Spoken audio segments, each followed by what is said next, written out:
Bonsoir. Aujourd'hui, nous allons couvrir comment organise-t-on une rando sur Komoot. Comment est-ce qu'on planifie, comment est-ce qu'on trouve les meilleurs circuits à faire, comment est-ce qu'on sait combien ça va durer, comment est-ce qu'on sait combien de kilomètres et comment est-ce qu'on sait combien de dénivelé. Comment est-ce qu'on change les parcours et comment est-ce qu'on les charge sur son téléphone pour pouvoir les avoir offline pendant la rando. La première étape consiste à télécharger l'application et à créer son profil. Vous ouvrez l'application et sur la petite barre d'outils, vous cliquez sur Itinéraire.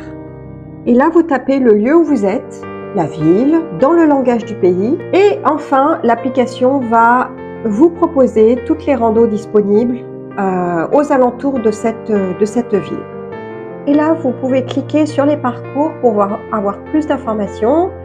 Donc, en cliquant une première fois, vous avez un résumé et vous cliquez sur le résumé pour avoir la rando complète. Vous pouvez agrandir la zone de recherche des randos en cliquant, là j'ai cliqué sur 20 km et là vous avez des randos plus éloignés du...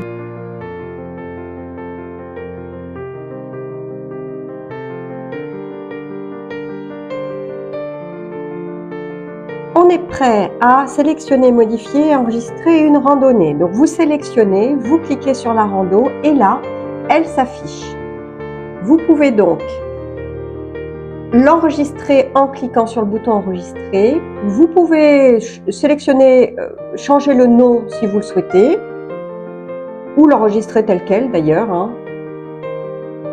Et une fois que vous allez enregistrer, vous pouvez conserver hors ligne pour le garder sur votre téléphone et comme ça, même si vous n'avez pas de réseau, vous pourrez suivre la trace.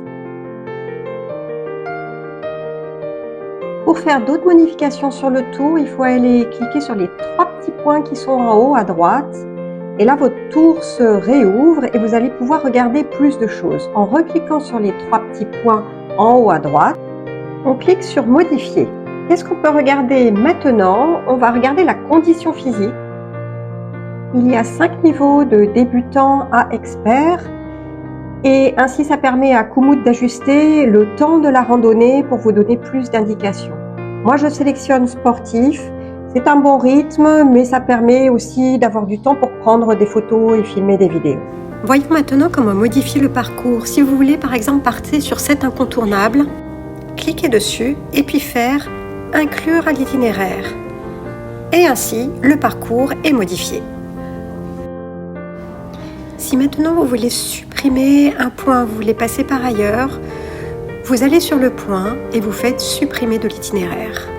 Là, dans ce cas-là, il faut supprimer les deux et l'itinéraire est modifié. Vous pouvez continuer à modifier jusqu'à ce que l'itinéraire vous convienne et ensuite vous cliquez sur enregistrer.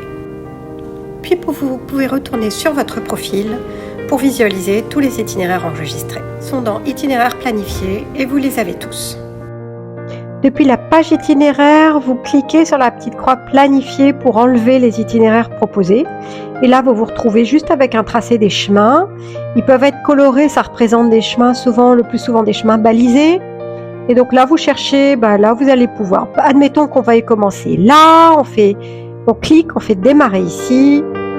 On va chercher où est-ce qu'on va, jusqu'où, tiens, on a envie d'aller jusqu'à Sodecera. Donc, reconnaissons où est-ce qu'on va aller. Tiens, là, au bord de la rivière de Sodecera, définir destination. Voilà, donc là, vous avez déjà un aller de fait. Vous voyez, 2h32, presque 9 km. Donc, vous cliquez sur les trois petits points pour faire modifier, parce que vous n'allez pas enregistrer comme ça. Il faut quand même faire un retour. Donc, vous cliquez sur boucle. Et là, ça va vous faire un aller-retour. Donc déjà, là, vous avez votre rando complète si vous faites un aller-retour. Alors maintenant, si vous ne voulez pas faire un aller-retour, mais si vous voulez faire une boucle, c'est tout à fait possible. Vous cliquez sur le point où vous voulez passer pour faire votre boucle et hop, regardez, la boucle se forme. Et donc, vous allez un aller dans un endroit et vous faites le retour.